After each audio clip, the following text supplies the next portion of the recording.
Hi, friends. I'm Dana Lewison, therapist and founder of the Empowerment Collective. And I'm Dr. Roshni Patel. I'm a board certified OBGYN and certified menopause practitioner. Today, we are talking about what it is like to navigate the messy maze of American healthcare as a woman. Absolutely. I have heard countless stories, I'm sure you have too, about women walking in and then walking out of doctor's appointments frustrated. They walk in upset because we've been waiting forever to get to see the doctor. The wait times are crazy. And then, you get to your visit and you're rushed out the door and your questions haven't even been answered. Yeah, this absolutely has to change. It is 2025. And why are we not listening to the women? Hmm. It's so frustrating. Absolutely. You are preaching to the choir. There's plenty to unpack in just that kind of sentence. And I think it would be great to leave our audience with some tips on how they can be heard at their next doctor's appointment. Yeah, it's no secret, right? The healthcare system is messy. The healthcare delivery system seems to be pretty broken. I know that as a woman navigating the system, I'm frustrated. I know that as a clinician, you and I have both spoken that we're frustrated for our patients, we're Mhm. frustrated for ourselves watching people navigate the system. So, how do we do it? How do midlife women as patients begin to navigate this? Yeah, that's such a great question. And what a great way to start. I think the biggest theme that I've seen and the great thing that's happening now with the menopause kind of movement is their community behind it, right? There is so much power in community, power in numbers, and it doesn't have to be this big fancy thing. It could just be like a couple of mom friends that you have, a Facebook group, a cousin that you know in another state who's navigating, midlife health, because at the end of the day, we are not alone. And I think when we start having those conversations, start talking to each other, start troubleshooting together, it just leads to change somewhere in that whole kind of production line of care. Right. It's that idea of let's get loud. Mhm. Right? Like Absolutely. we're not just like sitting back and we're talking Yeah. about menopause, right? Yeah. The generations before us weren't loud about it or it was taboo or we're not talking about our periods or lack Yeah. thereof. Um, and I know we've spoken about this in past episodes, the Mhm. idea of advocating for yourself Yes. and putting yourself first. So I think this requires both of those things, Mhm. right? Making yourself a priority and getting loud and speaking up when you're not happy. You do it for your children, you do it for your partners. So why not do it for yourself? And then also connecting with that network. We spoke Yeah. about it before, the friends, communities. And the more that people are talking about it or posting about it, that great. There's going to be more access to it, right? You and I clearly we saw there was this need, right? Yeah. People weren't talking about it. Let's put mental health and OBGYN, gynecology, menopause, let's put it all together and get loud about it. Absolutely. The connection piece is so important. Getting loud is also important. Not necessarily taking no for an answer, but also like loud in the sense of like asking questions. And this is a really Right. important, area in healthcare that kind of needs to change, this sort of like top down approach of the doctor talking at the patient, because that's where we are right now. I don't think it's really great. Advocacy can also begin in the exam room. Why this medication? Why not this medication? Can you help me understand? Even before you get to that appointment, like when you're scheduling, you know, I don't know of many practices where you can pick up the phone and get a human, but even if you're doing it online or you do get a human, you can ask, is this a consult appointment? How much time am I going to have with the clinician that's seeing me today? And coming in with a list of questions. Why this medication? Why not? Yeah, I saw this on social media. Like, why is this not a good idea? Like, and let your clinician kind of walk you through it. And also asking about the risks. Sometimes patients feel like it's a win when they walk out with a medication. I would say that it's only a win if it's the right medication for you, right? And so you want to be really Yeah. clear. A lot of women that I get to take care of are on birth control and they don't really know why.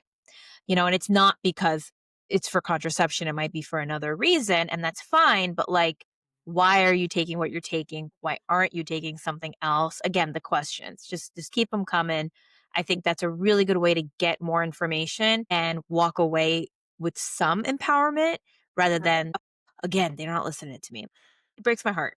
Yeah, I think that is one of the biggest issues I myself have even experienced. And Yeah. I know that that's something my clients always talk about. You go into this appointment, you made a point about how much time do I have? I can't tell you how many appointments I've gone into and they're like, sorry, well, we got to go. My next appointment's waiting after like 10 minutes. That is not, it takes 10 minutes just to get your medical history. Yep. So if you're going to ask me for all this, you've had me fill out a packet ahead of time, right? And a lot of places now do that. So you're not sitting there in the office filling it out. Great. You've had me spend 10 minutes ahead of time filling this out to then now take an extra 10 minutes to go over it in the office. Then I need at least another 10 minutes just to talk about why I'm there. So Absolutely. then you are being rushed. You're not even able to ask all of your questions. So if you have 2 minutes to talk about why you're there and then you're being prescribed a medication, I mean, that's just bad. Yeah. It sounds like that's just like shouldn't be done anyway. Like, oh, I'm sorry, I didn't get all this information. Let's schedule a follow up so I can get more information from you. Or, hey, maybe we should actually make these appointments longer than 15 minutes. Thank you, insurance companies. So it's just very frustrating, I guess. So if I can turn that back to you Mhm. as a doctor, Sure. what kind of advice would you give to somebody who is in that situation? They have their, list of questions. I always have them on my phone. I go in, doctor's like, sorry, I don't have enough time for all of that. Ugh. What advice would you give to somebody Yeah, I on, would yeah, say that's such a great question. So thank you for bringing that up. I would definitely say it starts with before you go in for that appointment. So if you have your annual exams coming up and you're getting your pap smear, or you're not getting a pap smear or whatever, I don't want to ever tell a patient not to ask a question, but you're probably not going to get the level of engagement when your appointment is booked for another reason. And why appointments are booked for reasons, yes, it has a lot to do with the healthcare economy. And that in itself is like a whole other like 2 hour episode that I could really break sure. it down. Um, but the majority of folks have some sort of commercial insurance. And it's that insurance that creates guardrails and a Mhm. framework for how care is administered and delivered in the United States, right? So the goal is to get patients in and out for codable, billable services. And unfortunately, having a long conversation and a consult about pros and cons and risks and benefits for the individual that's sitting in front of them, you can bill it appropriately and you still might not get reimbursed. So yes, there is a financial reason why appointments are short and quick. So when you're making that appointment, say you want a consult appointment. Be like, ask, it's completely reasonable to ask. Say, I'm considering a medication and I want a long time with the doctor. Can I get a 30-minute appointment? That's smart. It just starts with there. You might hear no, Right. take what you can get. Right. And you might hear, okay, no problem. And then the other issue is like, you can't get seen for, like, I don't know, 3 to 6 months some places. Right. That's Exactly. totally bonkers. And again, that speaks to, the nature of the healthcare economy. So yes, you've done your due diligence. You found it a clinical, person. You've written your questions. When you make that appointment, make it for a consult. Don't pair it with a pre-existing issue. If you're coming in for a problem like hot flashes, hot flashes are affecting your quality of life, they're impacting your sleep or whatever the case may be, that in itself, like a single issue, needs to be the focus of the visit. That, And yeah. yeah. Yeah. No, that makes a lot of sense. That's actually very helpful. That's really good advice. And I'm going to add on here too that I don't think there's any reason why you can't also just try and get all your questions in as well. That, yes, do that. I think that I'm going to do that from now on. That is great advice. But I also know myself. So I will go in with my questions. And when the doctor also is like, we're almost out of time, I will say, yeah, no, sorry, these are my questions. And I will ask them. And I've never had a doctor just walk out of the room. I Yeah. will on a telehealth appointment, I have had a doctor say, "I'm sorry, I don't have time. You'll have to make Wow. another appointment," and hang up. That sucked. But, Ouch. yeah, that was very, very frustrating. But, Sorry. um, I've never had someone face to face be that disrespectful and like, sorry, I'm actually walking out of the room. They will answer your questions. Might they be lengthy? No. You Mhm. might get short answers, but at least you might get something. So it doesn't hurt to ask and be a little pushy. You Yeah. also, you're paying to be there. So be there and ask those questions. But okay, let's say you do all that. You have the doctor who hangs up on you, or you have the doctor that walks out and you don't like it. Oh my goodness. Do you have to keep going back to that doctor?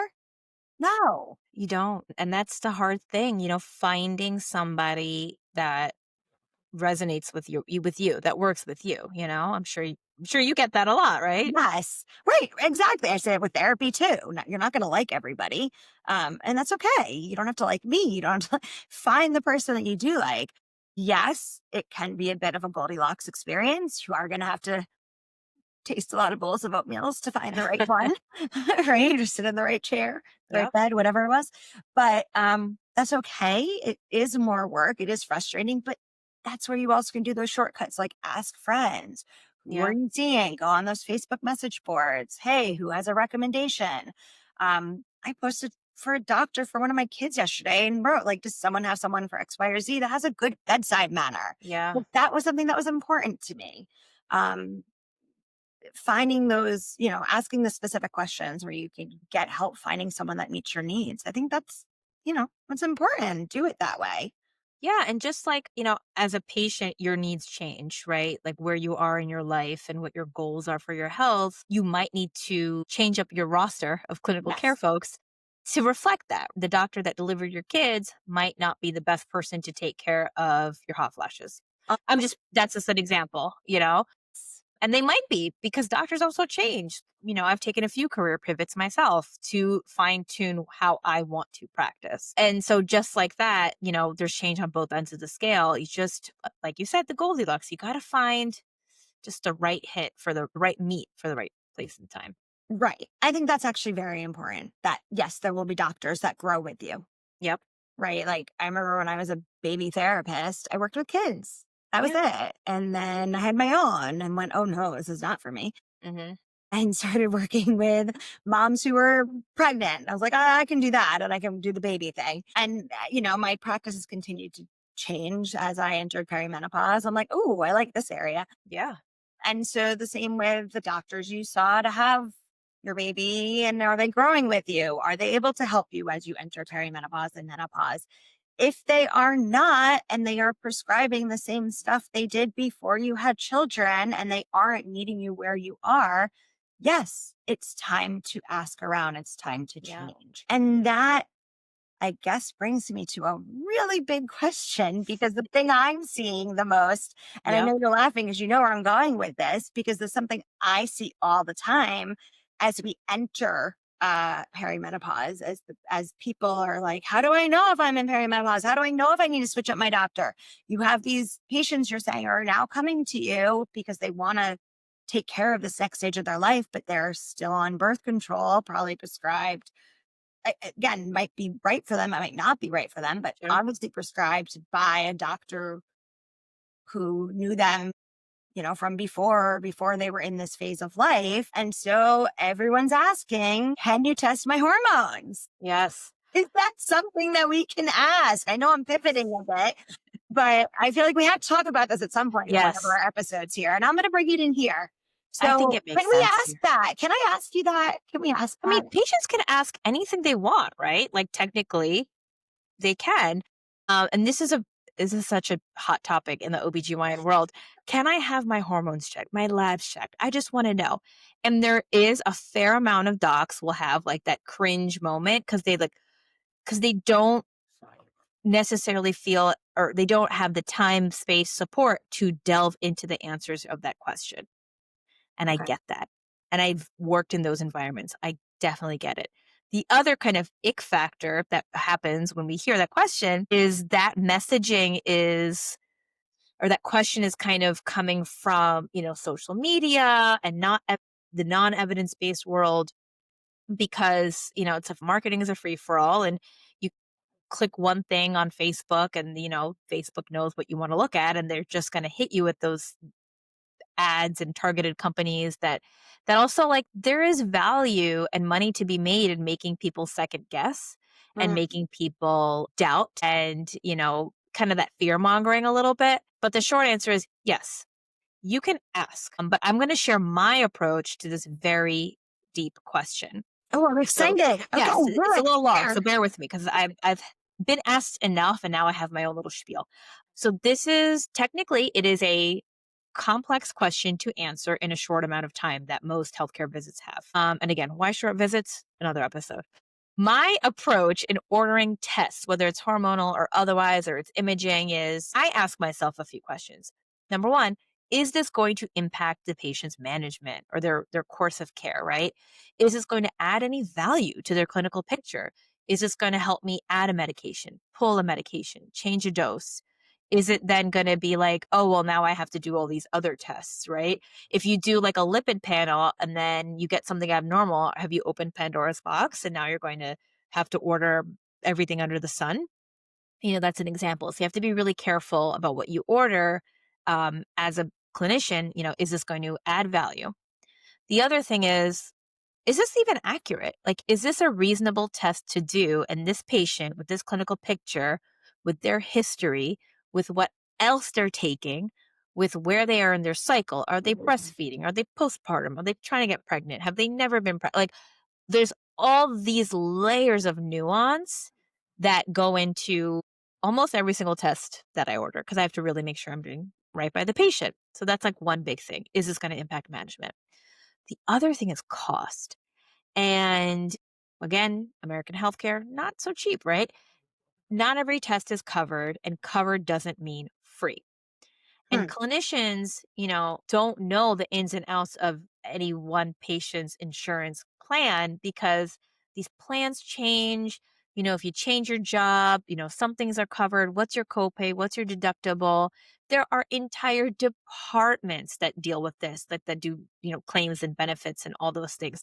The doctor's role is really in healthcare delivery, but we're the face. So we get Right. those kinds of questions. And they're like, is insurance good? The second question I'm asked is this covered? And I'll be like, I don't know. And as a healthcare beneficiary, like I hate to say it, but it is on the patient that they have to kind of figure it out if it's covered or not, so that's kind of like my big picture in terms of ordering test. Uh, Oh, no, yeah. that's helpful to know. And going back to what you were saying about the results can be different depending on where Hmm. you are in your cycle or what. And I can speak to that, right? And I still am like, but I want to know, but test Yeah. me anyway. Sure. Even though I rationally understand that.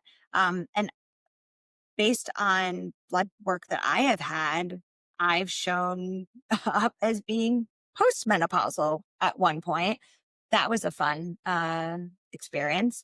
And then I showed up as being extremely fertile and not another time. So it completely does depend on where you are in your cycle. And it can be extremely confusing. And for a clinician who did order my initial tests, who perhaps was not as experienced in this work as you are, and didn't understand it and didn't explain it and did say, oh, you are postmenopausal, and got that very, very wrong and sent me on a, I don't know, spiral, I don't know what you want to call it, but it was a very different experience than Sure.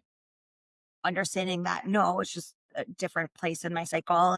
It can really determine course of action Yeah. and the next steps in your treatment. And you could really screw all that up if you take your course of action based on the wrong results. Right. And a number that's a moving target, Right. and not factoring in all the layers of nuance and you're just looking at a test number, right?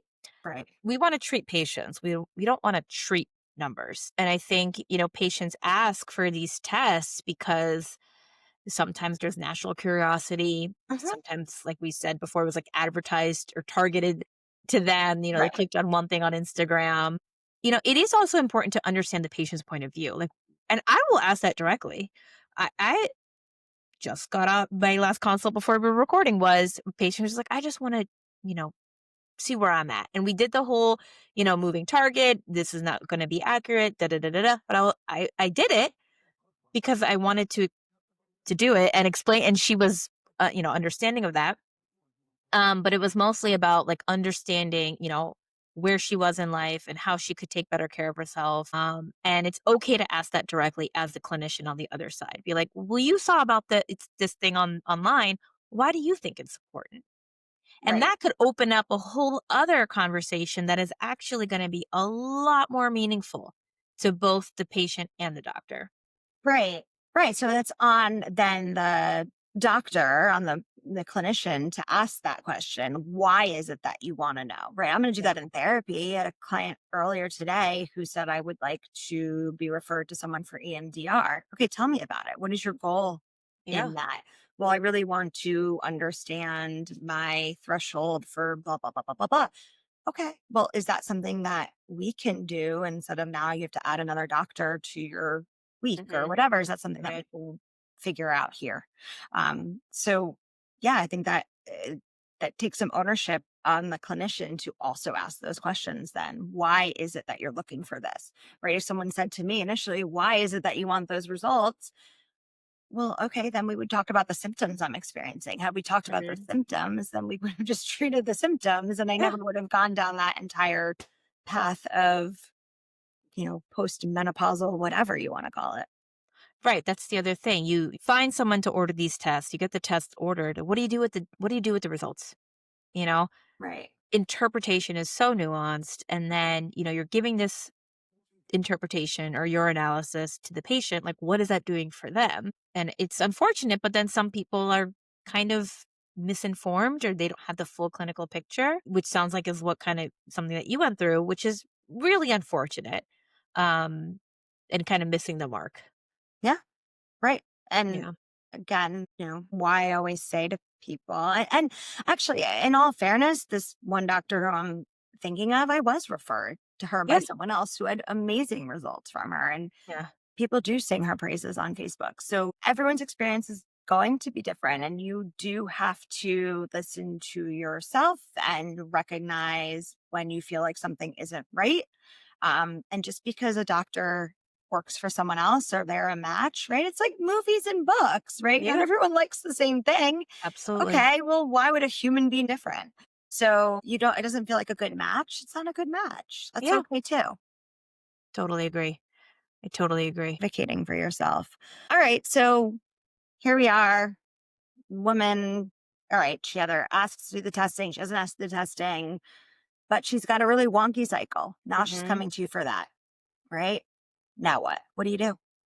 Yeah, so I'll give an easy answer first. If you have a woman who is of reproductive age, under 45, under 40 years old, and her cycles are regular, consistent, predictable, we can relatively reliably infer that her brain body connection is communicating well and her hormones are doing what they need to do. There's no like, oh, you need a value of estrogen to be this or, your thyroid to be that exact number. There are acceptable ranges. And when a patient doesn't have any symptoms, like she's cycling regularly, we can infer that her hormones are um, you know, establishing the rhythm that's right for her. Then on the flip side, like how you asked, if there's a woman that has irregular cycles or pain with cycles or heavy cycles, or they were normal, normal, normal, and now all of a sudden things have really taken a turn and she's like, what's going on with my body? I used to, have a rhythm.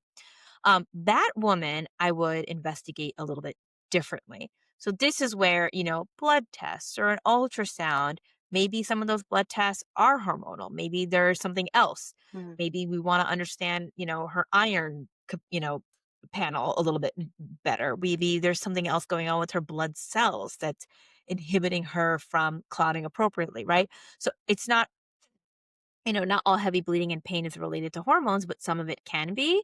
But that patient's coming in with a symptom or they're explaining a clinical symptom, and that totally warrants some sort of workup.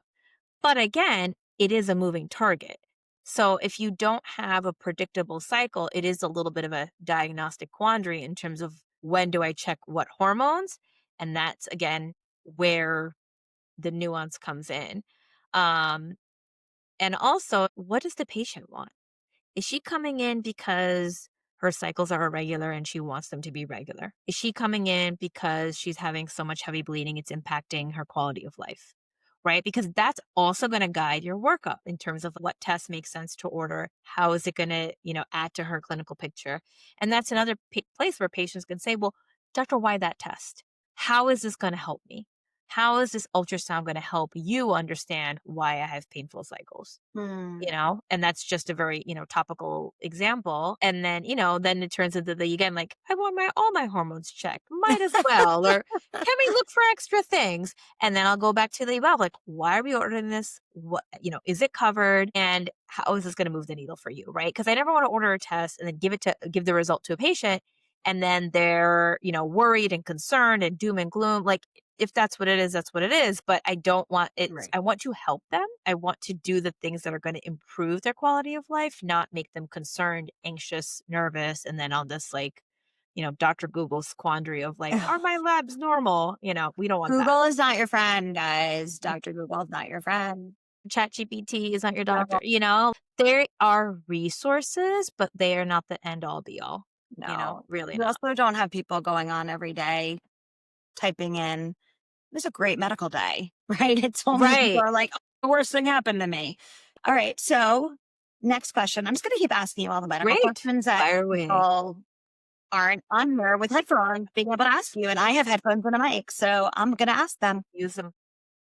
So, okay, let's say the next type of patient comes in. Their period is pretty normal, but they have those other weird symptoms like hot flashes and brain fog and insomnia and all the other weird perimenopause, menopause symptoms. Do you check the hormones? What do you do? Yeah, great question. So there is no hard and fast test that says, boom, you're in perimenopause or you're in menopause. There really isn't. There are some things that can maybe come close, but again, you have to interpret that with the whole clinical picture. And when you don't have a black and white test, I'm trying to think of an example where there is a black and white test, like the COVID swab. You either have COVID or you don't, right? Right. That's an easy one, right? You either have strep throat or you don't. How you treat that again is that's a different conversation. But perimenopause and menopause don't have those tests. So then, okay, if you are going to order a test, what is it doing for the clinical picture of the patient? If a patient's coming in and she has a regular cycle, but she has other symptoms, I want to understand why. So, you have to spend the time of getting a full medical history, what they're taking, supplements, asking again, really the supplements. I once had a patient, I'm not kidding you. She had a shopping bag, plopped it on the table. There was like 20 pill bottles in there. Oh my God. And I'm like, but she didn't want me to prescribe her anything. So, okay, fine, fine. You Well, want to take this? why? She already had them all. Right. What else did she need? So Like, that's was the that thing. patient me? No, just Right. kidding. But that's the thing. Like sometimes patients don't realize like some of the things they're thinking like are over the counter or they're Yeah. nutraceuticals or what have you. They're like, oh, but it's safe. It's over the counter. But it's not regulated the same way. Yeah. We don't Or know about the contraindicated. interactions. Right. Contraindicated. Like what is your condition and could it be exacerbating it? Right. So like what is really going on in your life on the day to day? And that takes time. That takes conversation. That takes building trust with your patient, getting to know them, getting them to divulge, really personal and intimate details. Yeah. Yeah. And those women, yeah, sometimes it's reasonable to check, cycles are regular, like you said, but they're having hot flashes. There's other conditions in the body. Thyroid is an easy one that comes to mind, like an overactive or an underactive thyroid could affect how you balance temperature, for example. Very small example, but that's an easy thing to check. Yes, it's a blood test. Yes, your thyroid hormone is a hormone. There's other things that you could look for, other symptoms that they could be having. Do they experience these symptoms in the morning, at night, when they're doing an activity? So do they have a fever when they have a like I kid you not, I once had a patient years ago. We found out that she had malaria. No. Yeah. What? And you would be surprised, but you have to ask, like, yeah, it started happening after I had this trip. She would have these like, there's a word for it, but I'm forgetting. Kind of these fevers that come and go. And she'd be like, yeah, I'm having hot flashes. I'm like, Oh my God. tell me about them. Tell me more. When did they Oh, happen? What else? And you really have to dig deep. Um, and that's not just because she has a regular cycle. That's just because you really want to understand the symptom. right. Um, Wow. There's a lot to tease out and understand before just saying, "Oh, it's only a hormonal problem. You only need hormones to fix it." That's the work. That's the work right there. It would be Wow. easy to say, "Oh, you scored 100, that means you're perimenopause. Boom, boom, boom. You have to get this." That would be really easy. But there's an art to medicine. Yeah. And that's where the art comes in. Yeah. Yeah, no, it makes me think of, there's certain tests that I, give clients as well, to scores Yeah. for like depression, anxiety. Yeah. And I would say 9 times out of 10, people score really low on those, even though they are presenting very high. Yeah. So there is no same thing. There's no specific test for mental health either.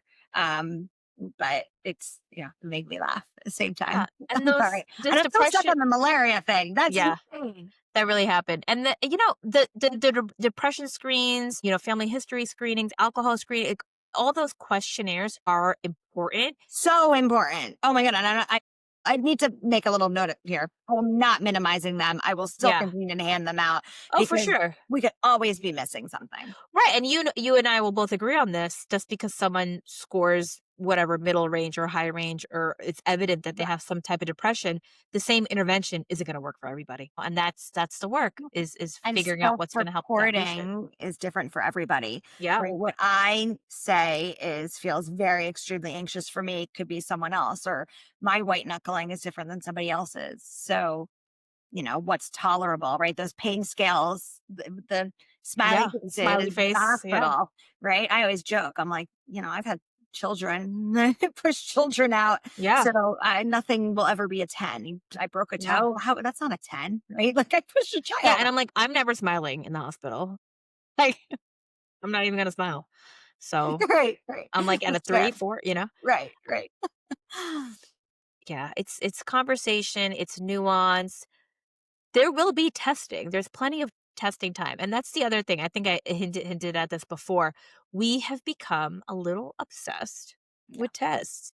We think more testing means better, or I'm gonna know something, or it's gonna give me an advantage, and I wish it did, but it doesn't. right. That's the unsexy, unglamorous truth, because there are a lot of non-validated, non-evidence-based techniques out there, and they're sold to you as, "Oh, your doctor's missing this. Oh, you must be, like, estrogen depleted or thyroid depleted," or the insert buzzword here, Cortisol. and if it opens up the conversation that you can have with your trusted healthcare professional, I Great. think that's great, Fine. because that's what you deserve. You don't deserve a targeted ad. You deserve, high quality, legitimate, studied Yeah, care.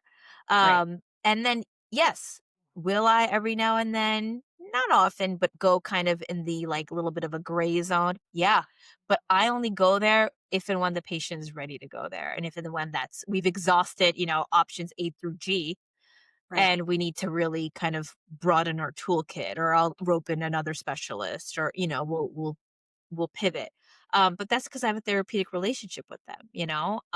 So a one-off of somebody like, yeah, you're blah blah blah depleted, or blah blah blah over, and please buy my supplement and it'll fix you. Right. Is that an interaction that conveys trust, knowledge, nuance, or are they, we have to ask ourselves as a community desperate for care these questions, because I think they know. When they Right. know American healthcare is a little messy and Right. women especially are underserved, wow, let's tap this market of women who need stuff and sell them stuff, right? Yes, and women actresses who we grew up with are now also promoting this gummy or this vitamin, and Yeah. why my face looks as good as it does. No, face looks like that because of Botox, which is fine. Yeah. You do you, You but do don't tell you. me the gummy did it. Right. Right. So you look great, but I know it wasn't that. Um, so yeah, I mean, we are grabbing at anything and everything that we can do. And also I know doctors can prescribe hormones, estrogen, progesterone without those hormone tests, right? Yeah. If you're having the symptoms, you're treating the symptoms. It doesn't Sure. have to necessarily be, I've seen, this test, this blood work or whatever that says this is low and now I'm fixing it. Yeah. So I think that's important. for listeners to know also. So if you go to a doctor and the doctor's like, well, you still are getting your period, sorry, we can't give you estrogen or we can't give you the progesterone. Okay, ladies, Goldilocks. Yeah. And I think one of the concerns in the medical community is that, hormone therapy doesn't provide contraception. Right. So if you're a woman who's still seeing a period irregularly, intermittently, whatever you want to call it, that's why birth control is very commonly like the first go-to Hmm. drug. It can be very effective in the right people. There's a lot of non-contraceptive benefits to birth control, but patients will dismiss that sometimes. They'll say, "Oh, they just put me on birth control." I'm like, "Well, you're 44. You could be ovulating. Would you welcome a pregnancy at this point? Do you want? Is that Right. something you're looking for?" I'll be like, "Oh, no, no, no." So, okay, so let's make a plan for your contraception, and then we could talk about treatment for your other symptoms. But that little that took what, 10 seconds? Right. But have that conversation. Yeah, yeah. And the problem is, I think, again, you are an amazing, amazing doctor and you're Thank you. having that Yeah, conversation. How many women are not having that conversation? I know so a many lot. people are like, well, my doctor put me on birth control because he said that's the only option because I still have a period. Well, that's not true. Yeah, I don't totally agree. So let's have that Yeah, conversation. Let's speak up, ask those questions. If your doctor is not willing to have the conversation, that to me is the problem. You don't have right. to agree with the doctor's response, but at least be willing to have the conversation. Yeah. That to me is a flag. If you're getting, again, the doctor that, sorry, I got to go, turn off the screen. Oh, yeah, that's Those are the awful. flags, right? Yeah, Like, leaving an appointment engage. with a patient in front of you, whether that's live or a screen, that is bothersome Hard. to me. That's very problematic. And do you want a doctor that's like so busy they can't even like have a conversation with you taking care of you? I started doing things a lot differently. I don't even have a portal. I don't have patients fill out an intake form. I don't do any of that because I just want to talk to them. Yeah. I will get so much more information from the discussion and a back and forth question than the kind of the old way of doing things. I don't do it that way That's anymore. awesome. Yeah. That's wonderful. And that's why all of our listeners have to come find Yeah. you. We'll put our information below. Absolutely. And because navigating this space is hard, right? Yeah. There's gonna be obstacles. We're not trying to sugarcoat it, but there's power. There's power you have, right? That let's get loud piece, talking to people, connecting with people, asking questions before the visit, asking questions in the visit. And if you're met with somebody walking out or leaving the appointment, it wasn't meant to be. And Right. it's okay if you have to kiss a couple frogs to find your Yes, prince. It's all right. it is. So what's your take two? What would you My take recommend? to my recommendation is definitely asking the why. I think that's a very powerful question. Asking questions and then specifically asking why. Why is my friend on this and I'm not a candidate for that? Or why did you put me on birth control versus blah blah blah? Why is this not right for me right now? And that should open a dialogue. So asking questions, but specifically asking why. You wouldn't take no for an answer for your kids, your loved ones, anybody else in your life. Like women, don't take no for an answer for yourself. If you feel like something's off, keep banging on the door until you get what you need to get. I love it. Yeah. How about you? What's your take two? My take two. So I like the, I don't want to say demanding answers, but demanding answers, right? Show up, have your questions ahead of time, write them down on your phone or on a piece of paper Hmm. so that the doctor knows, hey, I'm reading these questions and I'm going to continue reading them Yep. and finish them. Really get through your questions. Yeah. And also don't settle, right? Yeah. Fine. I've had to search around. It sucks, but you do it. Search around to find the right team for yourself, find the right doctor, ask around, visit people. But you don't want to be stuck with someone you don't like as your Yeah. doctor for the next however many years as you're in this new chapter. So, I mean, no one actually really has to ask around or shop around because they'll just go to you. But if you're not local and you can't, I don't know, do that work and ask around. So, Yeah. Asking is huge. I yeah. love it. So I know we're both busy and Yeah. we've got our patients and kids and all that jazz. So until next time or until the next crisis, Yeah. we are going back to work. And I actually have kids sick home today as well. So I got to Yeah, go. I have one sick home that I need to go tend to. But for us, Yeah, there are no sick days. there are no sick days. So bye, everyone. Thanks for Bye, take listening. care. No Sick Days is for information and education only. It is not medical or mental health treatment. Listening to this podcast does not create a medical or therapeutic relationship. Please talk to a qualified professional for care that is right for you.